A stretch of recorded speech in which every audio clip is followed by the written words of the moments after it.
Hey everyone, I'm Mia. Welcome to Her Court Daily. Today's WNBA story is honestly wild. Jessica's got the full breakdown.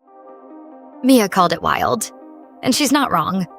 Sophie Cunningham got booed by more than 19,000 people in another country, then walked straight over to a live microphone and said something about Marina Mabrey that stopped Fever Nation cold.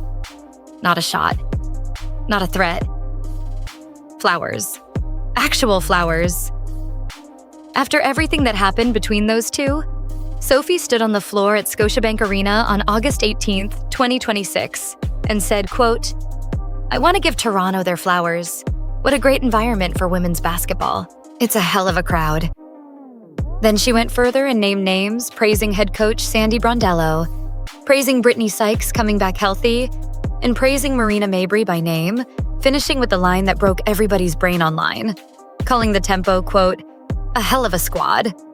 That's the woman the entire league calls Indiana's enforcer, talking about the player who shoved Caitlin Clark to the floor. And before we go one step further, there is a second layer to this that almost nobody caught. Because 24 hours before that game, one of Sophie's own teammates went public with a warning about her that reads completely differently now that we know what Sophie actually said in Toronto. I'll tell you exactly who said it and what it was near the end, so stay with me. If you want the inside version of these stories the same day they break, tap that like button and subscribe right now, because this one gets messier the deeper we dig. So let's back up, because you can't understand why one sentence from Sophie Cunningham sent Indiana fans into a spiral unless you understand the history sitting underneath it. Rewind to that infamous night in 2025, the game between the Fever and the Connecticut Sun that turned into the most talked about 60 minutes of that entire season. Third quarter. Caitlin Clark gets poked in the eye by JC Sheldon while Sheldon is guarding her. Clark is blinking, half blind, trying to find her balance, and there's a brief exchange between the two of them. That's the exact second Marina Mabrey, then playing for Connecticut, came in and put Clark on the ground. Not a box out, not a fight for a rebound. A shove. On a player who could barely see out of one eye. And here's the part that lit the fuse. In the moment, all Mabrey got was a technical foul. No ejection, no stoppage of the game to sort it out properly. Just a whistle, a look, and play on. Sophie Cunningham watched all of that from the Indiana side, and 1 quarter later, she took Sheldon to the floor with a hard foul of her own, which ended with Sophie and Sheldon getting ejected while the entire arena lost its mind. That is the night Sophie Cunningham became a national name. Not for a shooting night, for refusing to let Caitlin Clark get run over without an answer. But that wasn't the whole story, and this is where the internet has been telling you something slightly wrong for over a year. The version you keep hearing is that the league did nothing, that no punishment ever came, that the whole thing vanished into thin air. That's not accurate. The WNBA did review that game after the fact and did hand down discipline connected to it, including a review of Mabrey's shove that went beyond the on-court technical, with fines and suspensions attached to the fallout from that night on both sides. Sophie herself paid a price for what she did in that fourth quarter, so the league literally ignored it line is a myth. And I'd rather correct it than repeat it, because the real story is actually more interesting. Even with discipline handed down, the perception never went away. Fans slowed that clip down frame by frame for months. Every single time Mabrey's name appeared anywhere, that shove appeared right behind it. And Mabrey herself eventually admitted publicly that she overreacted in that moment, which is about as close to a confession as this league ever gets. That admission is exactly why what happened next matters so much, because Marina Mabrey doesn't play for Connecticut anymore. She's wearing number 3 for the Toronto Tempo, the WNBA's first franchise outside the United States, and she is genuinely having the best season of her professional life. She walked into that August 18th matchup averaging 20.8 points a game as an all-star and the face of an expansion team. So when the schedule dropped and Fever fans saw Indiana heading to Canada, this was never just Game 36. This was the first time Sophie Cunningham and Caitlin Clark would share a floor with Mabrey in her new uniform, in her new building, in front of a crowd that had every reason to fall in love with her. And Toronto delivered an atmosphere the WNBA has never had before. Scotiabank Arena sold out. A franchise record crowd for the Tempo. In a season where this team already pulled nearly 21,000 fans to a game in Montreal against Dallas back in July, Canada showed up. and a big chunk of that building showed up specifically to boo the woman in the number 8 Indiana jersey. They knew exactly who Sophie Cunningham was. They came prepared. What happened next would shock everyone who expected a repeat of the ugliness. Sophie didn't chirp. She didn't hunt Mabrey. She just shot the lights out. 13 points on a perfect 3 for 3 from behind the arc, including a dagger three-pointer inside the final 2 minutes that killed Toronto's comeback and locked up a 101-95 Indiana win. Think about the composure that takes. 19,000 people screaming at you in a foreign country, and you go 3 for 3 from deep and hit the biggest shot of the night. Her post-game line about her own role was pure Sophie, too. She said, quote, "Whatever the team needs of me, I'm going to do." 31 of her 34 appearances this season have come off the bench, and she still keeps walking into the loudest moment of the game and burying the shot that ends it.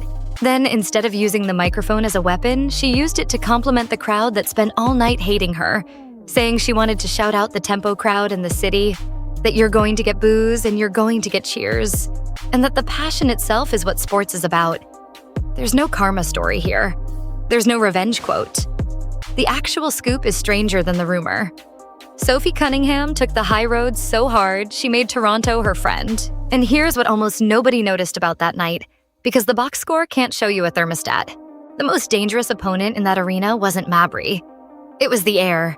Scotiabank Arena got brutally, unreasonably hot. Kelsey Mitchell, the best pure scorer on the Indiana roster right now, had to come out of the game early in the fourth quarter, and head coach Stephanie White said afterward that Mitchell appeared to have gotten overheated. Read that again.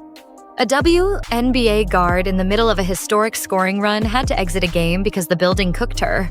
Mitchell had already dropped 29 points on 11 of 16 shooting in 3 quarters, and then she was done, which meant Caitlin Clark had to carry the entire fourth quarter as the only real on-ball threat Indiana had left. Clark, being Clark, turned the whole thing into a punchline afterward instead of a complaint, saying, quote, "Well, maybe if Canada had air conditioning, that would be helpful. It's 1,000,000 degrees in here." Then she immediately pivoted to praising the Toronto fans for showing up the way they did. That's a superstar dropping 24 points and 7 assists in a sauna, and her only criticism of an entire nation is the ventilation. Comedy. But also, quietly, one of the most impressive wins of Indiana's season, because they beat the Heat, the crowd, and a tempo team that refused to fold. Because Toronto did not roll over, and pretending otherwise would be lazy. Every single tempo player who touched the court that night scored. Mabrey led her franchise with 22 points and 5 made three-pointers, which is not the line of a player getting humbled. Anissa Morrow put up 14 points and 16 rebounds, which is a monstrous night on the glass. Toronto attacked the offensive boards all evening and turned Indiana's defense into a repeat-defend nightmare, guarding the same possession 2 and 3 times over. Indiana had to win this one by grinding, not by cruising. Aaliyah Boston was the quiet anchor with 16 points, 6 rebounds, 3 assists, 2 steals, and 3 blocks. And when it was finished, the Fever had their 5th straight win and a 24-12 record, which at that moment bumped them up the standings past the Las Vegas Aces. Toronto, meanwhile, fell to 10-24 with their 11th straight loss, in a debut season that has already redrawn the map of this league. The whole Mabrey got instant karma narrative that's been floating around? It's fiction. What actually happened is that Mabrey played well, Toronto played hard, and Indiana was simply better in the last 2 minutes. That's the truth. And it's a better story anyway. But that's not even the wild part, because while everybody was arguing about one shove from last year, Caitlin Clark quietly built the most efficient season of her career, and Kelsey Mitchell rewrote a record that belonged to the reigning MVP.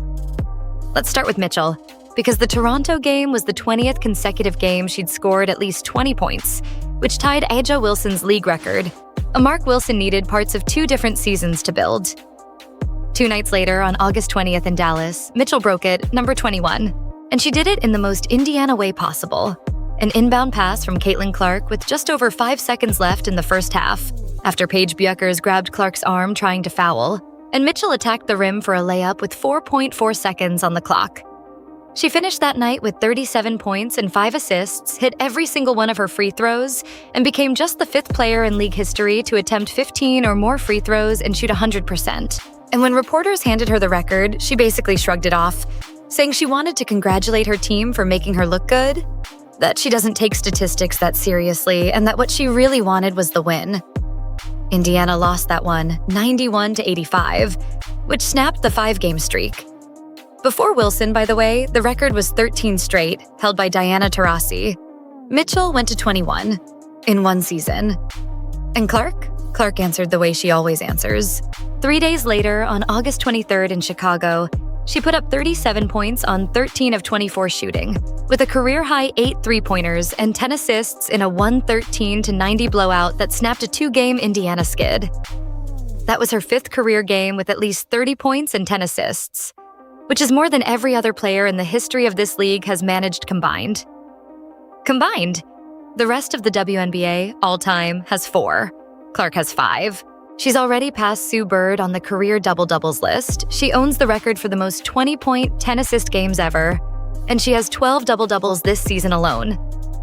On the year, she's sitting at 22.1 points, 8.3 assists, and 3.8 rebounds a game on 45% shooting and 36.8% from 3, all while posting the lowest turnover average of her career. She also became the only player in league history to average 26 points and 9 assists over a 10-game stretch. And she and Mitchell together have been unfair, combining for 516 points across one 10-game run, the most prolific stretch by any 2 teammates in this league's history. Robert Griffin III has publicly called her the definitive MVP over Olivia Miles and Aja Wilson. He might not be wrong. Now here's the part that should genuinely give the rest of the league nightmares, and it has nothing to do with any single stat line. Everything you just heard is happening in the season directly after Clark's 2025 was wrecked by injuries that limited her to 13 games. 13. Indiana still made a run to the semifinals that year, while Clark, Sophie Cunningham, Sydney Colson, and Ari McDonald were all sidelined. And they still pushed the eventual champion Las Vegas Aces to overtime in a decisive 5th game. That was the shorthanded version. This is the healthy version. Indiana currently owns the #1 offense in the WNBA, with an offensive rating of 116 and the 3rd best net rating in the league at plus 6.4, and they've turned a 5-5 start into a 25-14 record. They clinched their playoff berth for the 3rd straight season without even playing, when the Portland Fire lost to Toronto and mathematically locked Indiana in. And the television numbers have gone completely nuclear in a way the league has never seen. Their August 14th win over Dallas averaged 1.62 million viewers and became the most-watched WNBA game ever on ION, peaking at 2.2 million.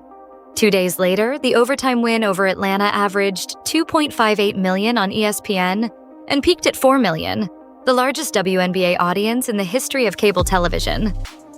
Then the Chicago game on August 23rd pulled 3.31 million viewers on NBC and Peacock, the most-watched regular season WNBA game since the league's opening weekend in 1997. This one Indiana team has set the viewership record on CBS, NBC, ESPN, Prime, USA Network, and ION in a single season. That's not a hot streak. That's a takeover. So, about that second layer I promised you, the day before Indiana walked into Toronto, Fever forward Michaela Timpson went public with her thoughts on Sophie Cunningham, and her message was essentially a warning. You really, really do not want to end up on Sophie's bad side. And then she made a point of explaining exactly what makes Sophie so valuable to that locker room. Timpson knows. She's the one who dropped a career-high 20 points in the overtime win over Atlanta on August 16th. And that's what makes Sophie's Toronto microphone moment so much sharper than a trash talk clip ever could have been.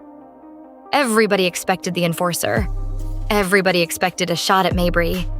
Instead, the enforcer showed up, went 3 for 3 from 3, hit the game sealer, and then complimented the woman who once put her franchise player on the floor. That is a level of self-control that tells you this team believes it's playing for something bigger than a grudge. And honestly, that's scarier. Teams that are chasing revenge get baited. Teams that are chasing a championship don't. Which brings us to right now, and the schedule is about to get very interesting.